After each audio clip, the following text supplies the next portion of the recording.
ajaib, Tuhanku ajaib, kasih-Nya ajaib bagiku.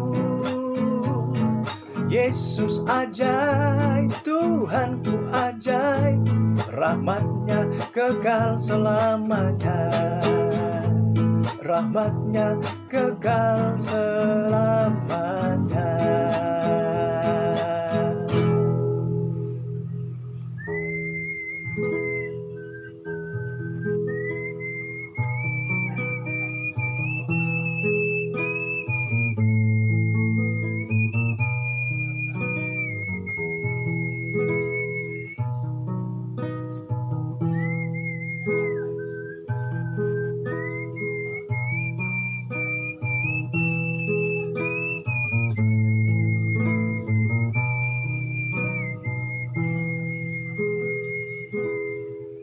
Bapa, terangi hati dan pikiran kami, sehingga kami mengerti akan firman, dan kami lakukan demi hormat kemuliaan bagi nama-Mu Tuhan. Di dalam nama Tuhan Yesus yang sangat berkuasa, kami berdoa dan bersyukur. Haleluya. Amin. Kita akan melanjutkan memberi dengan bijak, bagian yang kedua. Dan kita baca di dalam Matius pasal yang ke-22 ayat yang ke-21. Jawab mereka, gambar dan tulisan kaisar. Lalu kata Yesus kepada mereka, berikanlah kepada kaisar apa yang wajib kamu berikan kepada kaisar, dan kepada Allah apa yang wajib kamu berikan kepada Allah. Di dalam Alkitab terjemahan bahasa Inggris King James Version dikatakan itu memberi itu ada kata render. Dan kalau kita lihat artinya itu menyumbang. Nah, di sini kita melihat di dalam menyumbang itu berasal dari kata sumbangan. Ada dua hal yang kita lihat di sini. Yang pertama adalah sumbangan wajib. Itu dikatakan, berikan kepada kaisar apa yang wajib kamu berikan. Jadi sumbangan wajib itu keharusan yang harus kita lakukan sebagai warga negara yang baik. Kita malah memberikan pajak dan segala macam peraturan yang telah ditetapkan oleh pemerintah. Nah, Tuhan ingin kita memberi, tetapi pemberian kita itu membuahkan keuntungan yang sangat besar kepada kita. Oleh sebab itu, Tuhan ingin kita melakukan sumbangan, bukan hanya sumbangan wajib, tetapi ada sumbangan yang kedua yang bernama sumbangsi. Sumbangan yang diberikan karena kasih. Dan kalau ini kita lakukan, maka kita akan memperoleh janji Tuhan bahwa pemberian kita membuahkan keuntungan yang sangat besar. Dan kalau kita lihat dalam Matius 14, ada seorang anak yang memberikan sumbangsihnya kepada Tuhan Yesus. 5 roti dan 2 ikan. Bagi sebagian orang, sumbangannya itu sangat kecil. 5 roti dan 2 ikan. Apalah artinya?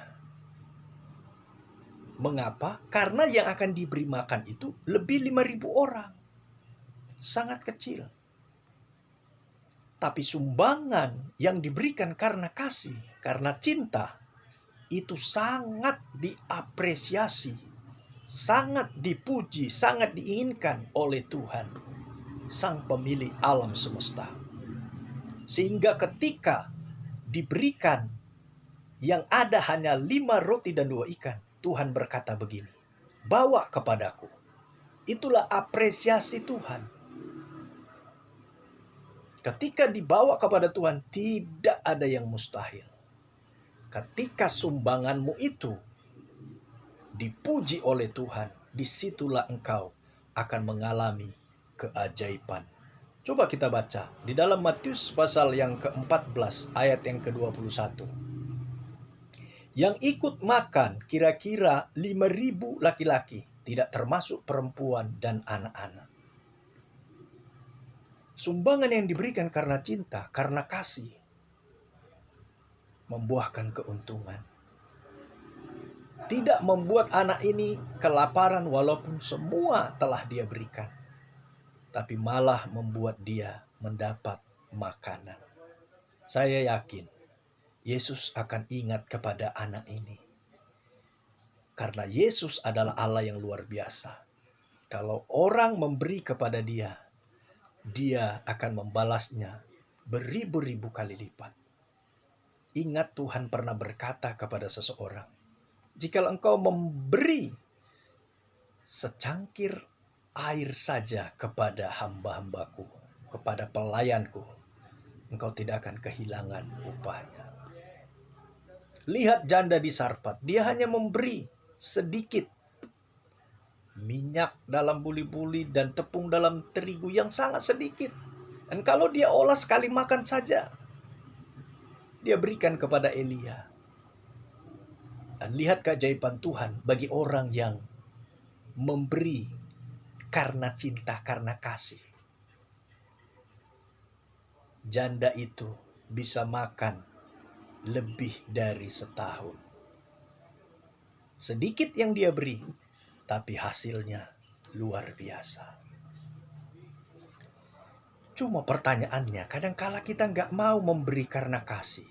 Karena kadangkala tidak langsung dapat hasil yang kita lihat dari yang kita beri.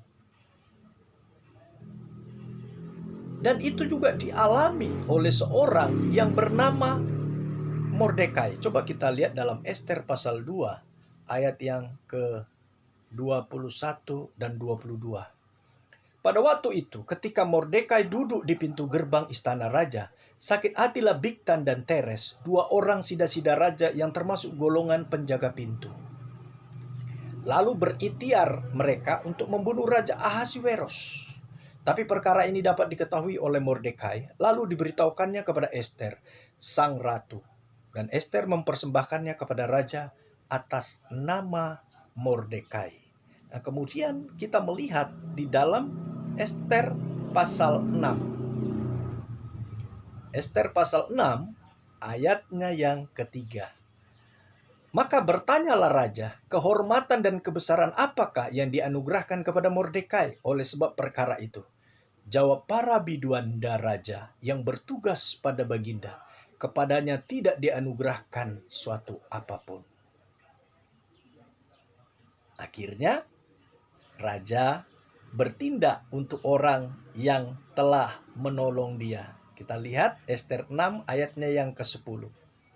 Maka titah raja kepada Haman, segera ambillah pakaian dan kuda itu seperti yang kau katakan itu, dan lakukanlah demikian kepada Mordekai orang Yahudi, yang duduk di pintu gerbang istana. Sepatah kata pun jangan kau lalaikan daripada segala yang kau katakan itu.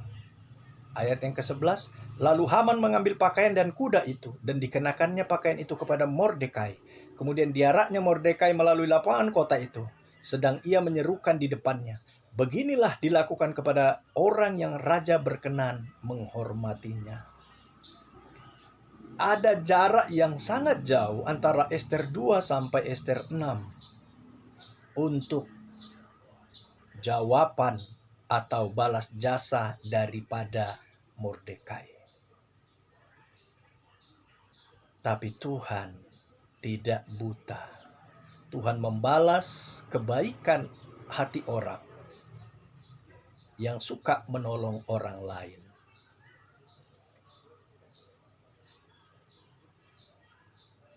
Jadi kalau kita belum memperoleh apa yang telah kita berikan kepada orang lain, pertolongan yang telah kita berikan kepada orang lain, belum ada hasilnya bagi kita, jangan berhenti untuk memberi.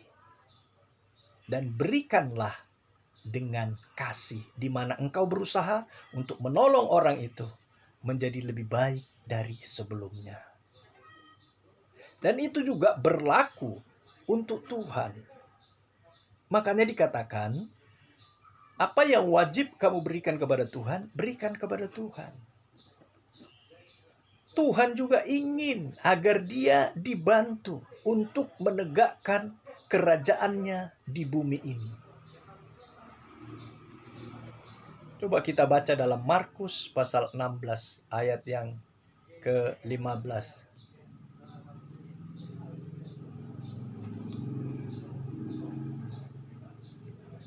Lalu ia berkata kepada mereka, "Pergilah ke seluruh dunia, beritakanlah Injil kepada segala makhluk." Tuhan ingin dibantu untuk memberitakan Injil. Dan lihat, para murid membantu Tuhan Yesus untuk memberitakan Injil. Dalam Markus pasal 16 ayat yang ke-20. Mereka pun pergilah memberitakan Injil ke segala penjuru. Dan Tuhan turut bekerja dan meneguhkan firman itu dengan tanda-tanda yang menyertainya. Dan Paulus tahu akan hal ini. Dia tahu bahwa Tuhan sangat menginginkan kerajaannya ada di bumi ini. Sehingga dia rela melakukannya. Paulus memberikan sumbangannya kepada Tuhan dalam bentuk pemberitaan Injil. Dan yang paling penting adalah memuji, memuliakan Tuhan di hadapan orang-orang lain. Kita buka dalam Kisah Para Rasul 16 ayatnya yang ke-25 26. Tetapi kira-kira tengah malam Paulus dan Silas berdoa dan menyanyikan puji-pujian kepada Allah, dan orang-orang hukuman lain mendengarkan mereka. Akan tetapi terjadilah gempa bumi yang hebat, sehingga sendi-sendi penjara itu goyah, dan seketika itu juga terbukalah semua pintu dan terlepaslah belenggu mereka semua. Sumbangan atau apapun yang kamu lakukan yang bertujuan membantu Tuhan menegakkan kerajaannya di muka bumi ini, maka Tuhan akan menolongmu. Tuhan akan mengadakan keajaiban kepadamu. Bahkan dia akan berkata kepada orang yang mau menolongnya, "Ketahuilah aku menyertai kamu." Dia mau beserta dengan orang yang menolongnya.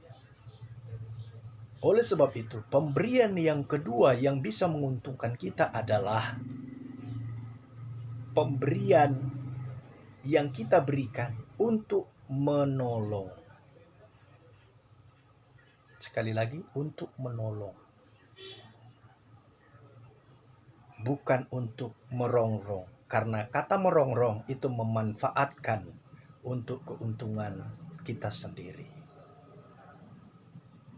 Biarlah setiap yang kita berikan untuk menolong orang lain membuat nama Tuhan dimuliakan. Sehingga kita akan berkata, "Siapakah aku ini, Tuhan?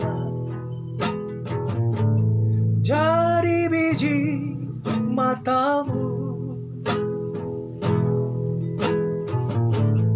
Dengan apakah ku balas Tuhan selain puji dan sembah Kau?